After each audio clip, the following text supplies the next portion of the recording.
What if dreams are not imagination? Welcome to another episode of The Forbidden Concepts. Okay, so today we are unpacking a truly mind-bending explainer based on a provocative text known as the memory sink theory. We're going to systematically break down a framework that completely challenges everything you think you know about what happens when you go to sleep. Look, we spend a third of our lives unconscious, right? Totally vulnerable, experiencing these vivid, sometimes flat-out terrifying hallucinations that we just brush off the second we wake up. But what if we've been fundamentally misunderstanding the basic architecture of human consciousness? What if that downtime isn't just rest, but a connection to something way bigger and honestly much more unnerving? The source material actually opens with this genuinely terrifying premise. What if dreams aren't imagination, but corrupted memories from lives that were never supposed to connect? It basically asks us to toss out that comforting idea that our sleeping mind is just, playing make-believe or randomly mashing up our day into meaningless little movies. Instead, it introduces this almost cybernetic, technological metaphor. Think about data leaks, but from lives that parallel our own. The text frames this with some incredibly unsettling imagery. Dark rooms, television static, flashes of impossible places that somehow feel viscerally real. It really wants you to feel the heavy weight of this hypothesis. It's suggesting that our minds can actually tune into frequencies we were never meant to hear, picking up the scattered, corrupted signals of completely different timelines. Section 1. The Dream Anomaly. Let's ground ourselves in something we literally all experience yet rarely stop to question. Dreams are fundamentally bizarre because they completely shatter the established rules of reality, and we don't even notice until we wake up. We just accept impossible architecture. Like, you walk out of your cramped bedroom closet and step directly into a sprawling, endless, dimly lit labyrinth of a high school you've never even been to. We accept people changing faces seamlessly mid-conversation. You're talking to your best friend, suddenly they're a total stranger, but you still treat them like your best friend. We experience completely distorted physics where gravity just fails and we float down the stairs.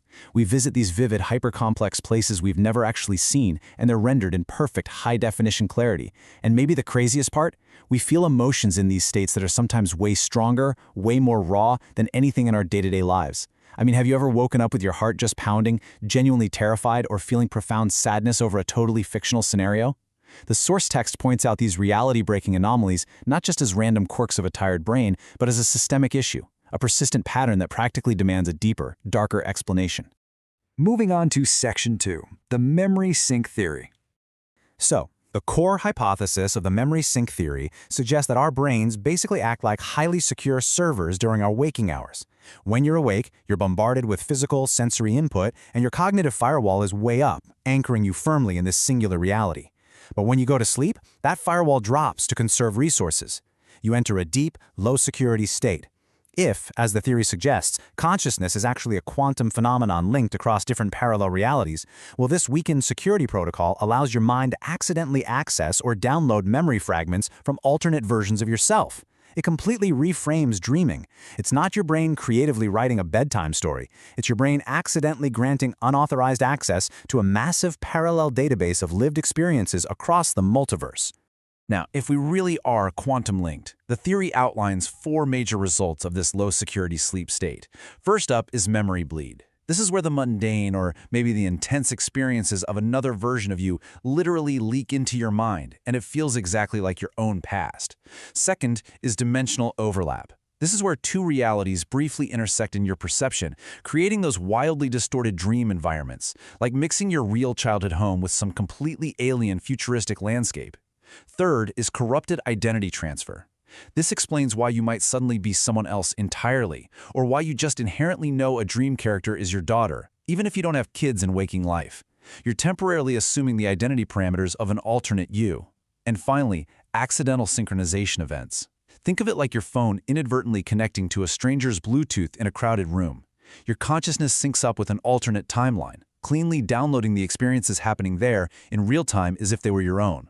Wild, right? Section 3. Retrieving Unseen Worlds. This is where the source material directly challenges established science by putting 2 very different models of the mind head-to-head. The standard view in neuroscience is that during sleep, the brain is just doing routine housekeeping. It's like a messy office worker reorganizing a filing cabinet, compressing the day's memories, filing them away, tossing out the garbage data. A strictly internal, closed-loop process. But the memory sink view? That suggests a radical external process. It argues that consciousness operates more like a powerful antenna, suddenly catching strange overlapping radio frequencies. You are actively experiencing dimensional overlap and retrieving memories from entirely outside your immediate reality. Under this framework, you're not filing your own data. You are literally downloading someone else's data from across the vast expanse of the multiverse. To back this up, the source material throws some incredibly unsettling questions our way. Like, really think about this one. Why do some dreams feel more real than reality? If your brain is just randomly firing off exhausted neurons and tossing out garbage data in some chaotic biological cleanup, why is the sensory and emotional fidelity sometimes so overwhelmingly intense? Why can you feel the freezing cold wind, the rough texture of a brick wall, or the profound visceral panic of a situation your brain is supposedly just making up on the fly? And here's another one. Why do recurring dream locations exist? A lot of us have a specific geography in our dreams. A house, a bizarre city layout, some weird landscape that does not exist in the waking world at all. Yet we visit it repeatedly in our sleep, and the layout stays remarkably consistent. You know that feeling, right? Where you dream of a specific childhood house, but there's this hidden hallway or a secret room that isn't actually there in real life, but you know exactly where it is in the dream. If it's just a random hallucination, why would the sleeping brain bother perfectly rendering and securely storing that exact imaginary map year after year with totally flawless continuity? And what about the people in our dreams? Why do absolute strangers sometimes carry this profound, heavy sense of familiarity and love? You wake up literally mourning the loss of someone you've never actually met, feeling an emptiness that lingers for days? Well, under the memory sync theory, you aren't mourning a phantom generated by random synapses. No, you are feeling the genuine, heavy bleed-over of deep affection from another version of you who actually knows that person, loves them, and maybe just lost them. Finally, the text poses this question. Why do people dream of places they later see in real life? Standard science totally brushes this off as coincidence or just a trick of the mind.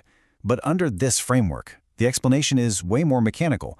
You simply downloaded a cached memory from a timeline that's slightly ahead of or slightly overlapping with your own trajectory. You didn't predict the future. You remembered someone else's present. Section 4. Glitches in your consciousness. So under this framework, common psychological phenomena are completely reframed as outright system errors. We're talking cyberpunk-style glitches in our consciousness hardware. A nightmare?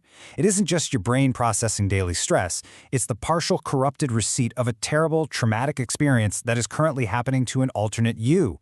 Your brain receives the raw terror, but maybe not the full context, which leaves you just panicked in the dark. And what about sleep paralysis? The theory explains this absolutely terrifying frozen state as a consciousness loading error between dimensional states. Your mind successfully connects to your waking reality, you can see your room, you hear the sounds around you, but the hardware hasn't finished booting up the physical connection to your motor functions, leaving you literally trapped between worlds. And déjà vu is just a cached memory accidentally retrieved from another timeline where you've already experienced this exact hyper-specific moment. You are essentially buffering data you've already downloaded. Section 5. A second life resumes. We touched on recurring locations earlier, but the text points out something much more severe.